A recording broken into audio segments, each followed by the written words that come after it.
Howard Quayle was elected to the House of Keys to represent the constituents of Middle in 2011. The outcome of the 2016 general election was a new House of Keys, a house with a much younger average age, although without a great deal of political experience.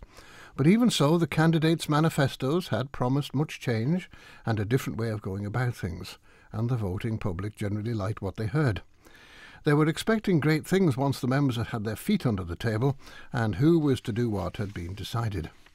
Howard Quayle was re-elected in the 2016 election and that year became Chief Minister, shortly after he put together his Council of Ministers and handed out all the other jobs to the members. We're now 15 months into the new House. The honeymoon period is well over, and as we start a full second year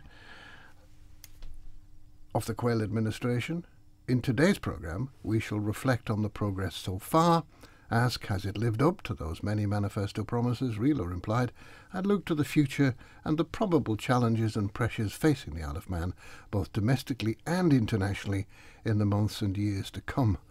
And with me to do just that is our studio guest, the Chief Minister, the Honourable Robert Howard Quayle. Thank you for joining us, sir. Well, good afternoon, Roger, and can I wish everyone a happy and healthy 2018? Well, thank you. Yes, indeed. I should have done that at the start of the programme. It doesn't seem very long since we were here before last year. The year goes quickly, doesn't it? Time flies when you're having fun, Roger, doesn't it? Have you been having fun in the last year? Well, it's certainly been a tough year, but I think, the greatest honour you can get is to be the Chief Minister of the Isle of Man, an island that, I love with a passion. I wouldn't be doing the job if I didn't feel like that. And it's been a good year for the Isle of Man, but it's been very hard too. Right. Now, one of the workshops at the last November, quite recently, CPA plenary conference in Bangladesh was called Small Jurisdictions and Big Problems, which I thought was an interesting title. A lot of small jurisdictions about, and many of them with similar issues to us, really. And then it goes on to say logistics and infrastructure challenges to meet the small jurisdiction expectations. I thought that was the interesting word. A significant proportion of the contributors, when they're talking, focused on the issue of expectations. Now, that'll no doubt ring a bell with you, as the 2016 election and the campaigning of the individual candidates, they certainly increase the expectations of the public in what our government will do and how they'll go about it. So, 15 months down the road, how difficult are you all finding to live up to those promises? Well, I think first and foremost that the key thing is that we came up with a programme for government. The whole of Tynwald debated their policies, what they wanted to see for the next 5 years. We wanted an inclusive and caring society, an island of enterprise and opportunity, and a financially responsible government. We came up with that programme. We didn't just come up with it. We produced a document. We went and put it online so that the public could see it. We put members of the politicians who took individual responsibility for delivering on that policy, and also a timeline. So I think the number one policy, for me anyway, for the 5 years is ensuring that we have sustainable and affordable policies, Roger, not populistic ones which the money runs out in 6 years' time and half the politicians have gone. It's ensuring that it's sustainable and affordable for the next generation as well, and the generation after. A lot of what went into the programme for government had a strong sense of déjà vu in some places, because they were really, it was really an anthology of wishes from a lot of the members, election wishes. Yes, but I would challenge you to go online, if you haven't already, Roger, to see what has already been delivered in the time frame that had been agreed, and I've been really pleased that the vast majority of what we said we were going to do has been delivered on. Well, the parliamentary system, our parliamentary system, and the method of government creates, and you've detailed as 3 separate requirements. One, you say, is the day-to-day management of the numerous services provided by all the various departments. Secondly, is simply balancing the books, put it in simple terms, and making sure the Isle of Man is not compromised or disadvantaged internationally. Now, international affairs are probably top of the league to a certain extent at present, with Brexit looming and the spurious attacks from the international media and some elements of the UK government. But you've immediately got an issue here, or a problem, if not an issue. Many of our citizens don't see it that way, and they see things like prescription charges and Meals on Wheels to be far more important. And you're absolutely correct, Roger. And it's true, we've got to sort of as a council of ministers and Tynwald, we've got to look after the interests of the Isle of Man on the island and come up with policies that affect the day-to-day living of all of us on the Isle of Man. But that's one part of our job. The second part is obviously I recognise that many local people feel detached from the work that we do in Brussels and Westminster and with the organisations such as the OECD, ECOFIN, Moneyval.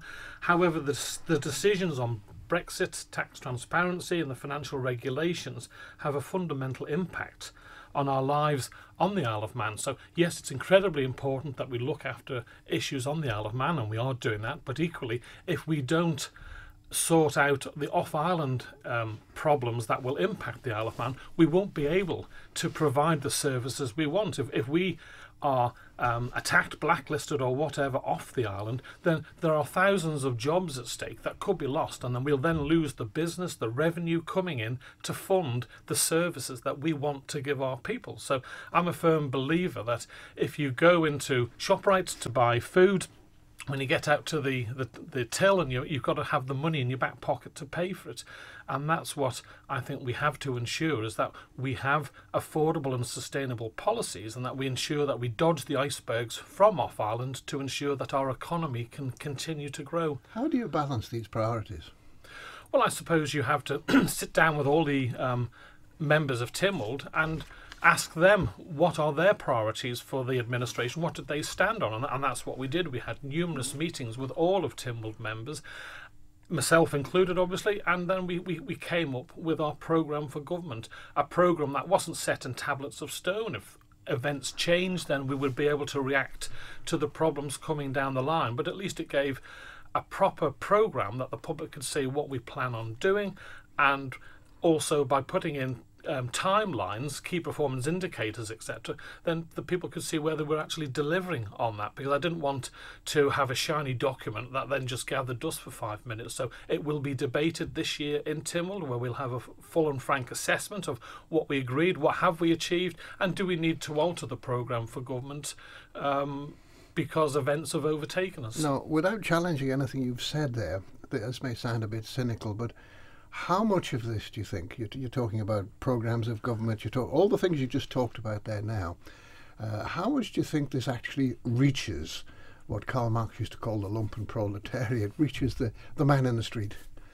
Well, I suppose if we look at, yes, some of the day-to-day running of government, people just aren't interested in, and I get that. When you go around door knocking, some people are interested in, there's obviously they've taken their children to an event, they've got their lives to get on with, they're busy, but they want you to enable them to continue to be able to enjoy the services that they have at the moment, or have good services going forward. So I think if you look at the 27 budget, that was aimed at working families. We increased the child benefit, the first increase for a number of years, and the personal tax allowance was increased, if memory serves me, it was £2,000 a head, and that was the biggest increase ever in the personal allowance. It took 3,300 individuals out of the tax net, and 44,000 people were better off as a result of that budget. So we are doing things which impact on people's everyday life, hopefully for the better. Now, when you were elected as Chief Minister, you were quoted as saying that you were not a career politician. You just wanted to come in and do the job and get the island back on its feet. Now, that implied we tripped up somewhere. Yes, well, in 2008, we had a VAT renegotiation which lost nearly a third of our net income. You could argue all day whether it was 140 million, whether it was up to 200 million, but at the end of the day it was a significant amount of money. Now, I firmly believe that from the late 80s to that period, 2008, the Isle of Man had a very good economy. There had been plenty of surplus money sloshing around, and not enough was put aside for a rainy day. Government grew too big, some pretty horrendous terms and conditions, and I felt that as someone who genuinely cares for the Isle of Man, that we needed to put our house in order and ensure that we had sustainable policies, not just for us, but for our children and our grandchildren, so that they can enjoy this Isle of Man that we all love. Yeah, well, the government, though, is like a large ship, really.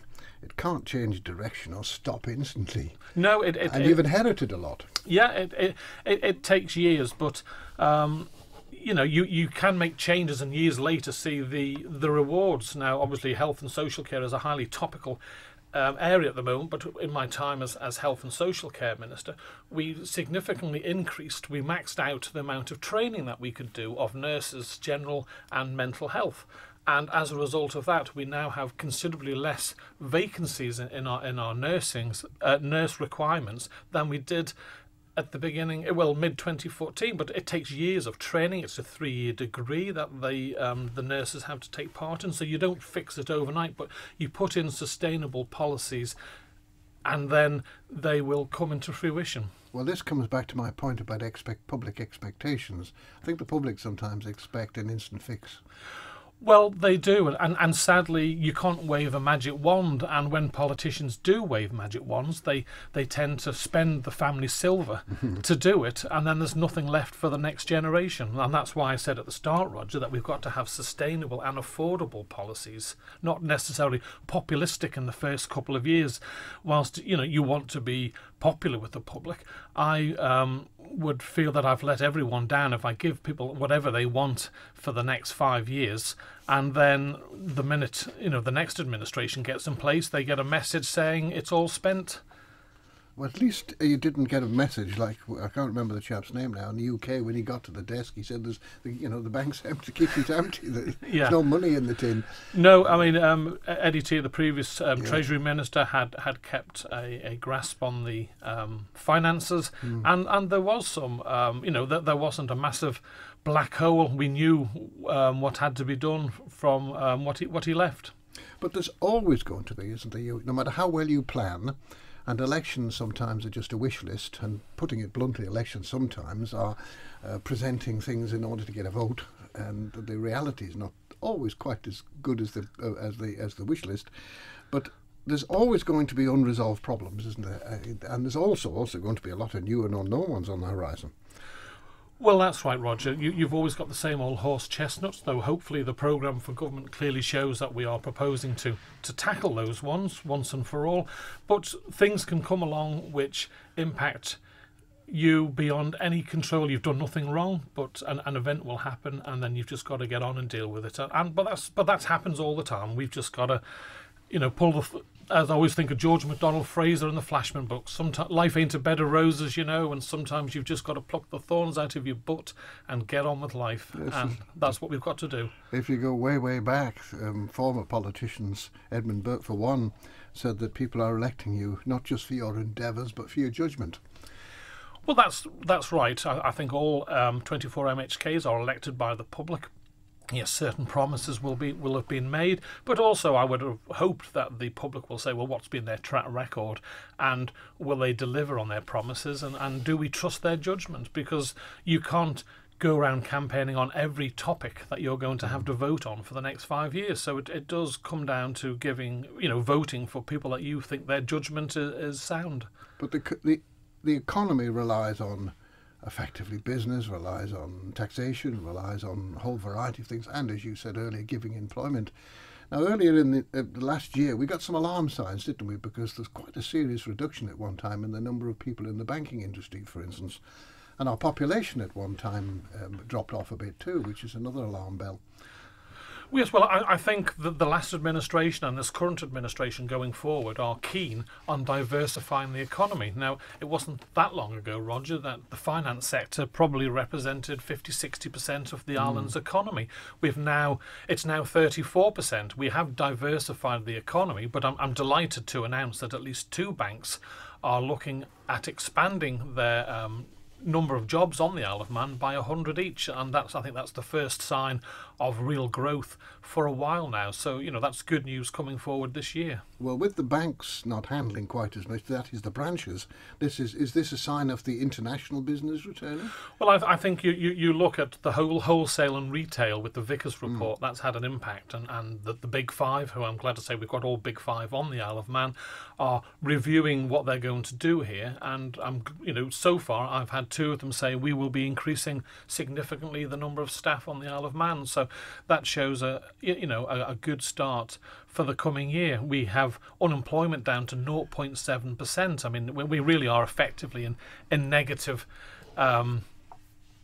employment, because you've got your long-term sick, and once you get, I suppose, down below 2%, it starts to be of a concern, which is why we had to make the changes to the work permit structure to ensure that we were able to attract the people that we needed to keep the economy growing. There's quite a lot of jobs at the moment on offer through the employment the job centre, apart from directly from companies.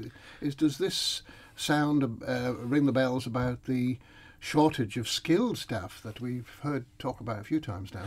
Well, that's right, and that's why we exempted ICT engineers, etc. And we have made it a lot easier now for people to apply for work permits for the people they want to bring to the island. Because at the end of the day, if a company cannot fill the jobs on the Isle of Man for contracts that they've won, they're just going to send these contracts elsewhere. So it's not just protecting future growth, it's also protecting people who already have jobs, because a company might decide, well, the Isle of Man, I can't get anyone over here, I might as well go off to Singapore, Hong Kong, or wherever they've got their other business interests. So it was really important that we ensured that we made the changes, and also simple changes like a partner.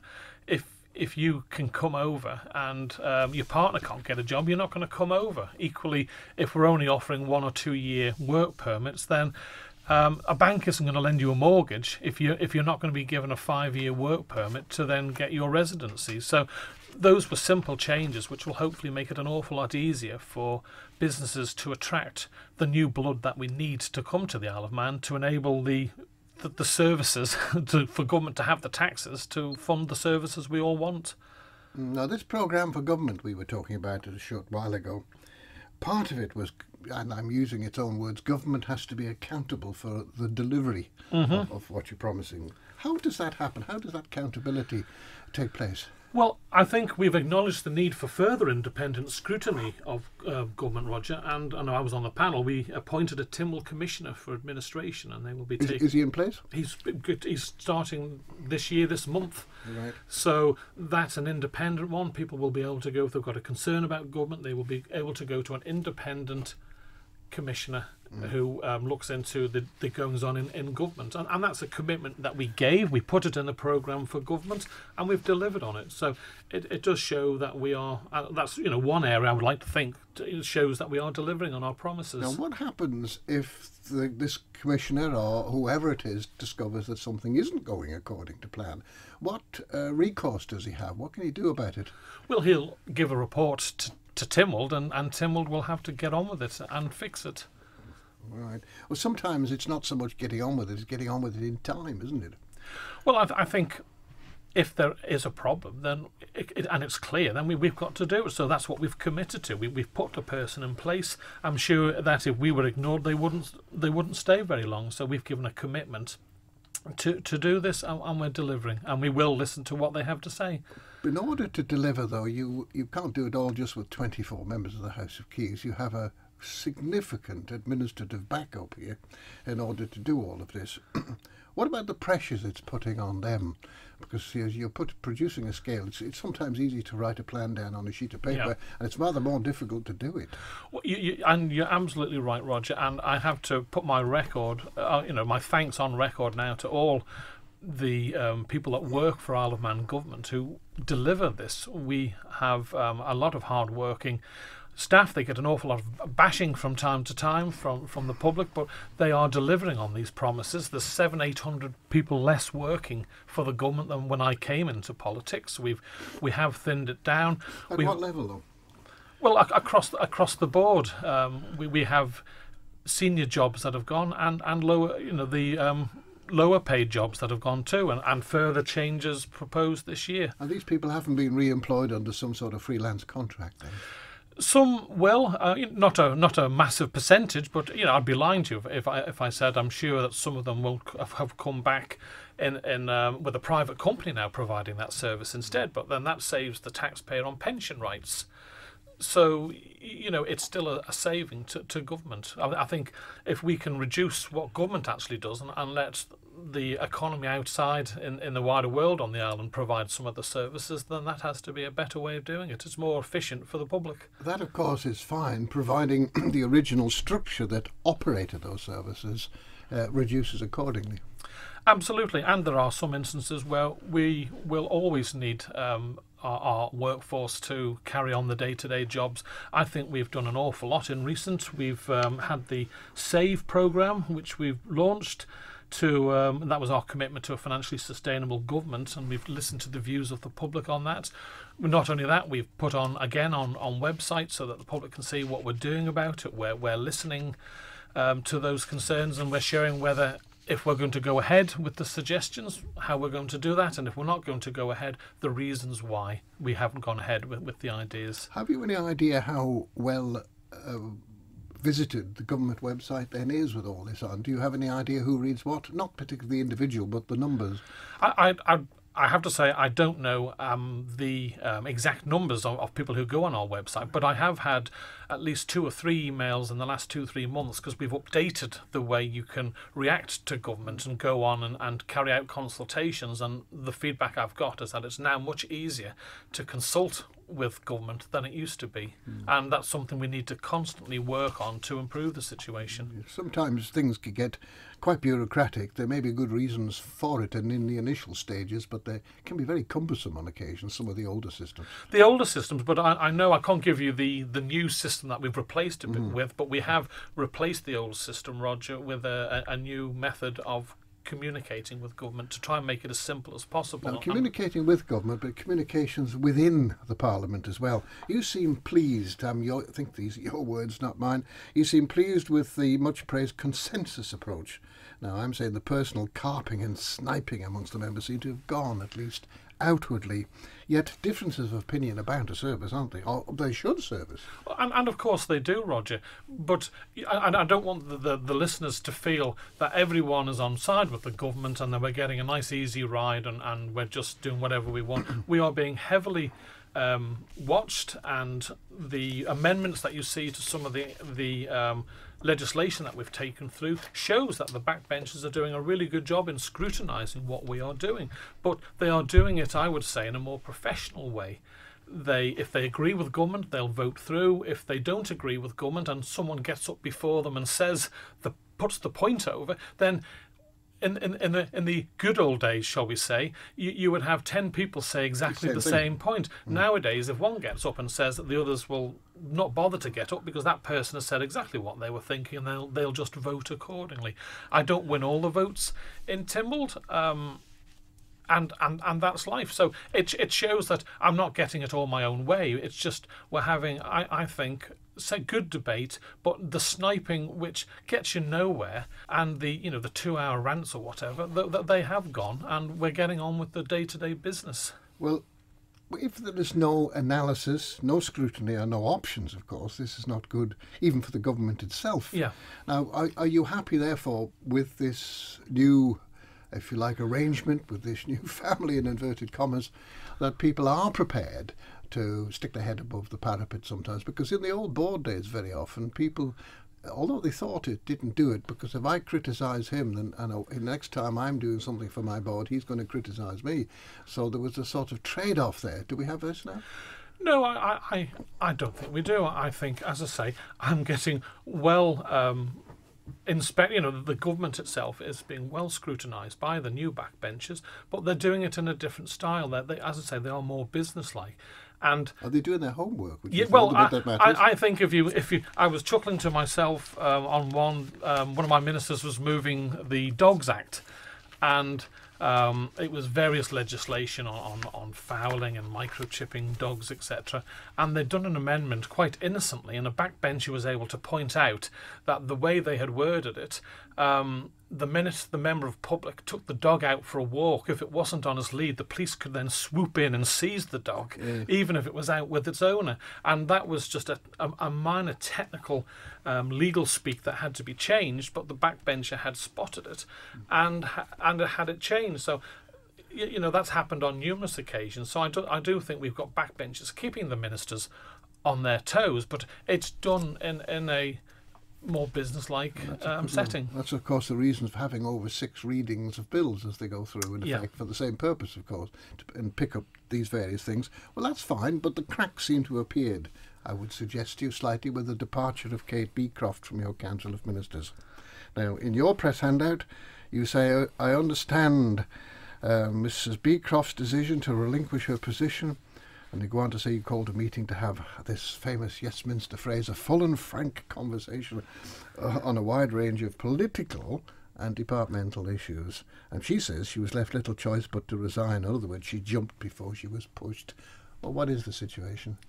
Well, I think you've read it out, Roger. Obviously, things clearly hadn't been working for a while in the department. Now we'd had 2 resignations out of the 4 members on the department. We'd had 2 members resign because they weren't happy with the way it had been going, and obviously, speaking to the remaining members and others, it became clear that the situation couldn't carry. So we carry on. I thanked Kate very much for her hard work. She's very passionate about health and social care, and I respect her for that. Obviously, we'd worked well as backbenchers in the previous administration. We worked well in the Council of Ministers, but sometimes you've got to make the tough decisions, and I had to make that. I didn't get any enjoyment from it, but it had to be made, and we move on. And as I say, I thank her very much for her hard work. Well, that's fine, but one sometimes wonders, being at the top end of probably one of the biggest departments, in the sense it's got a £264 million gross budget, which is fairly substantial. It is, and 209 million net budget. Yes, exactly. Yeah. And I would suggest that in one sense it's impossible, department, you were head of it at one time, it's impossible to accurately budget. You cannot forecast all the demand that's going to come.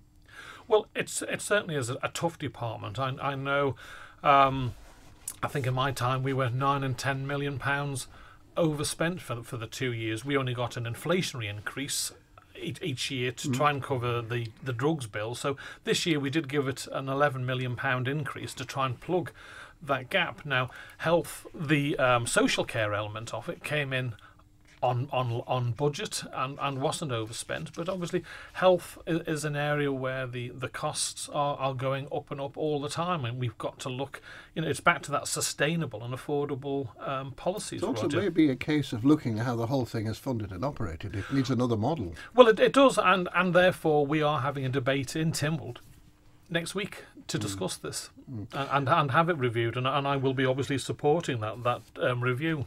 There is a problem, isn't there? You say that there's lack of confidence amongst the other members that were with her departmental members, but sometimes the pressures come from other sources. I mean, to use that biblical phrase, the hand was the hand of Esau, but the eye was the eye of Jacob. How much of this dissatisfaction, do you think, has been fed through from the administration levels in the hospital? Because Kate has expressed on numerous occasions frustration about things taking so long to do. Well, obviously, I think there was no secret that certain elements of administration herself didn't get on well, and we were constantly trying to fix that and work it through. And as a politician, you always want to achieve things quicker than is humanly practical to do it properly, and that is a frustration we all share. We've also all known in the past experience of where senior officers bring about delay because they don't really want to do it. Well, it's then up to you as a politician to ensure that it is done. And as I say, it's disappointing that it's happened, but we move on. And next week I'll be announcing a new Minister for Health and Social Care. Right. Well, let's take a short commercial break now. The Chief Minister and I will be back in 3 minutes to continue our conversation. At the start of the present administration's second full year in office, and to discuss the progress made so far, the challenges facing the island domestically and further afield, our studio guest for this week's Sunday Opinion is the Chief Minister MHK Howard Quayle, and he'll be with us later on in the day at 1:15 for the Sunday Manning Line, which is Manx Radio's phone-in programme. Now, your opportunity to join in the conversation will be then at 1:15 after the news, weather and sport. And if you'd like to chip in, then please do call us on 66 1368. You may text to 166177 or email to studio@manxradio.com. The texts and emails are open now, and the telephone lines will be open at 1:15. Well, there we are. Well, we talked about one or two things there, Howard, but of course we also must touch on the famous Panorama programme. I can't really ignore that one, can we? I mean, that was a good example, I would suggest, of what we were talking about earlier, of the unexpected, but this time internationally. Now, leaving aside the poor quality of the journalism that many of us thought, for instance, not letting the truth stand in the way of a good story almost. Yeah. This chasing people about with a microphone, doorstepping them, one-sided telephone conversations. It could have been with his barber, we didn't know who he was talking to, or half-researched comments, and some of them were very off-beam. We do know that with Panorama, they've tightened their budget, so they don't go out and do programmes quite the same on a fishing expedition unless they know what they're expecting to catch. So there is a certain degree of risk there. Even so, even if it was wonky journalism, it wasn't very good publicity, was it? Well, it was a dreadful programme. It was sensationalised. It didn't give any evidence whatsoever. I'm still asking for the evidence.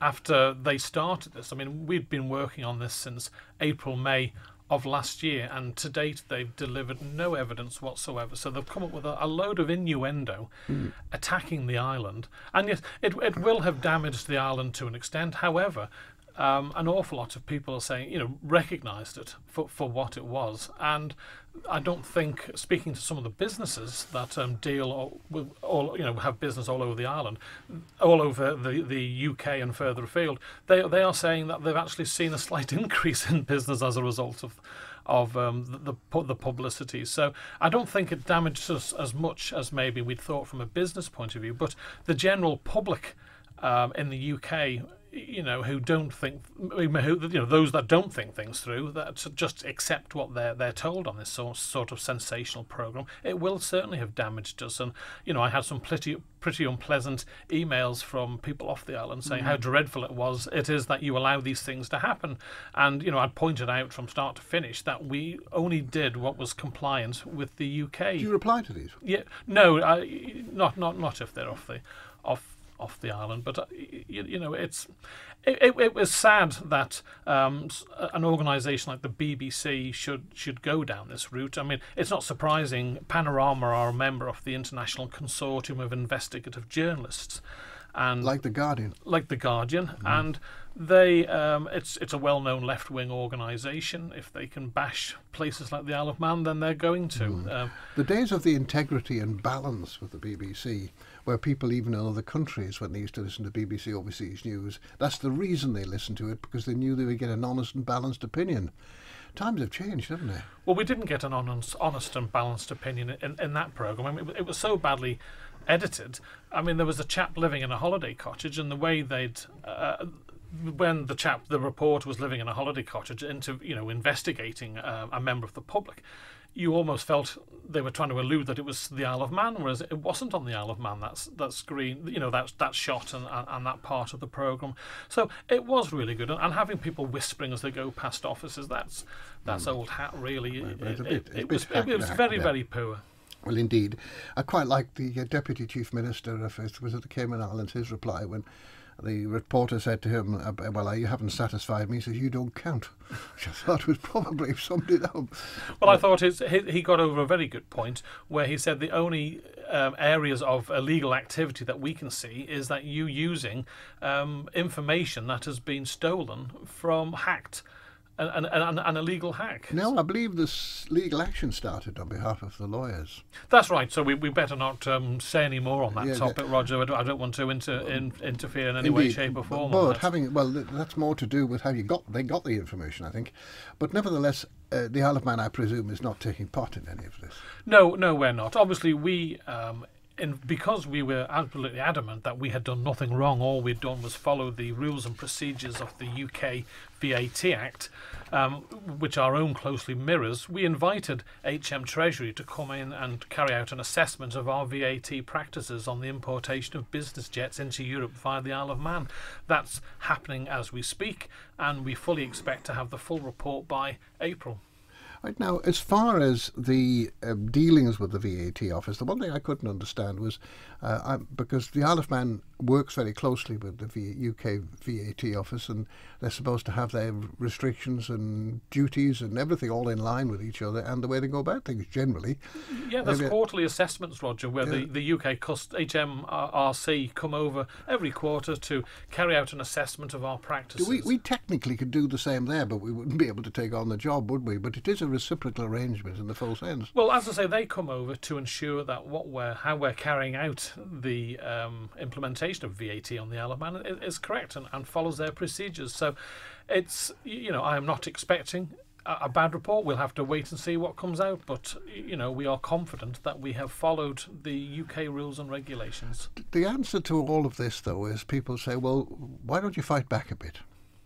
Well, these allegations have been made. We have to show that as a small jurisdiction we've done everything by the book, and that's what we are doing. That's but you're doing the system, but you've just illustrated the slight flaw in that, because the average man in the UK street doesn't pick that up. He just picks up the news, what's put in front of him. And unfortunately, as a small jurisdiction of 84,000 people, that's one of the problems we face as a small jurisdiction. Where we're fleet of foot, we have many pluses where we have advantages, but sadly, we seem to be fair game for quite a number of organisations who look upon the Isle of Man with envious eyes, and if they can get a point over on us, they will do, and we've got to fight that and ensure that doesn't happen, and that's what we're doing now. We invited HM Treasury in straight away to prove the point. And I was more thinking of a media response, but anyway, there we.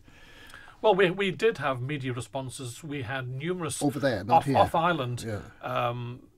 We gave news releases out to all sorts of organisations. Did they use them? Yes, there was well respected in the trade, in the aircraft industry trade. There was a good article supporting the Isle of Man and its aircraft register and our how we carry out the VAT.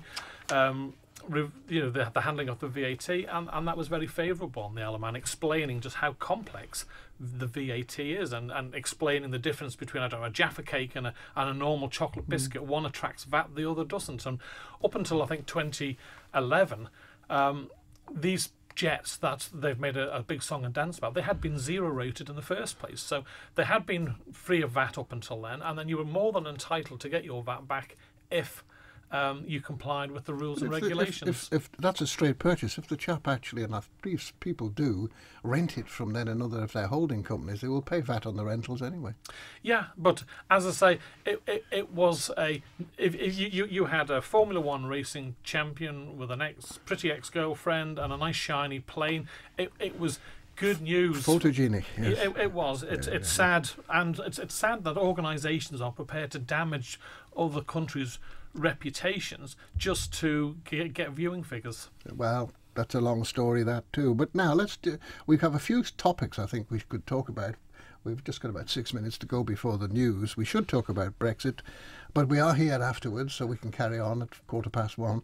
But before I get to those topics, what's this Our Island that we hear so much about at the moment? Right, well 2018 is the year of Our Island, and as we celebrate the many things that make the Isle of Man such a special place to live and work, we're launching for a full year, starting with the for those who are watching online, the Dark Skies Week, Year of Our Island, the 19th to the 27th. We'll be launching on the 22nd of January, the Year of Our Island.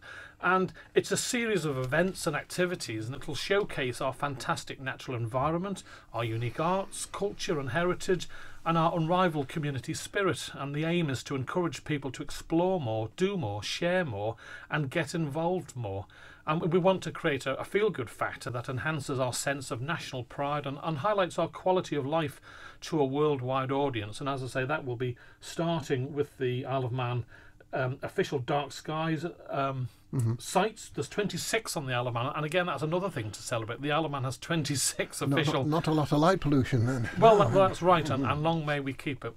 Although we may come to it later, but maybe a little bit of air pollution these days. That's another story. Well, you're always going to have a build-up at Quarterbridge, but I think the last time it was measured, it wasn't as significant. I think if you go into London or Liverpool or anywhere in the UK, you're going to have far more pollution than the Isle of Man will ever have. Coal and wood fires don't help sometimes, but yes.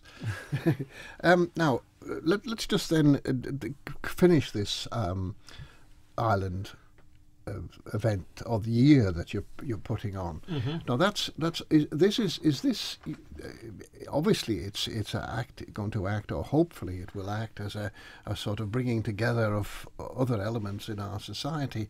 But it sounds to me, if you got all these things on, coming back to what I said before, you could do with a lot more external publicity.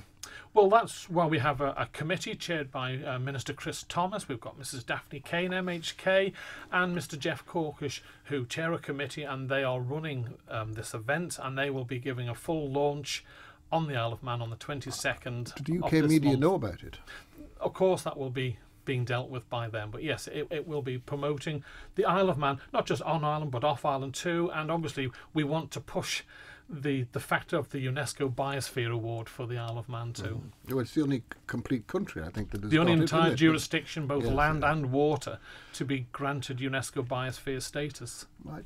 Well, now, we should talk about Brexit, but I think that might take a little longer than the 3 minutes are before us. But as a spin-off for Brexit, of course, well, we'll come to the major issue later, but if it's a spin-off, it's going to make some changes, isn't it, to the fishing regulations. Well, and now we see in the press now a bit of a rumpus with the Scots, who think that perhaps should have access to our waters unrestricted. Well, at this moment in time, obviously, the scallops, there's evidence that they're being overfished, that the stocks are getting smaller.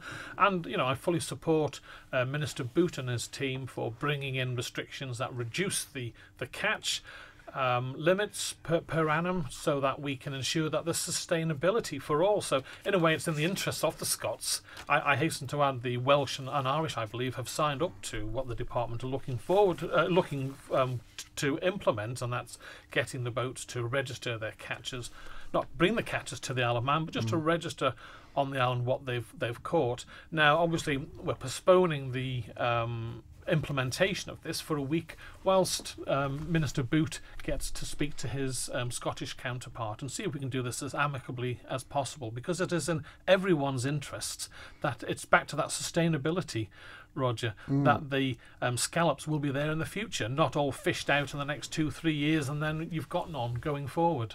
I suppose, being selfish about it, it's not unreasonable to say, well, there are scallops, they are unique, effectively, in the Queenie sense.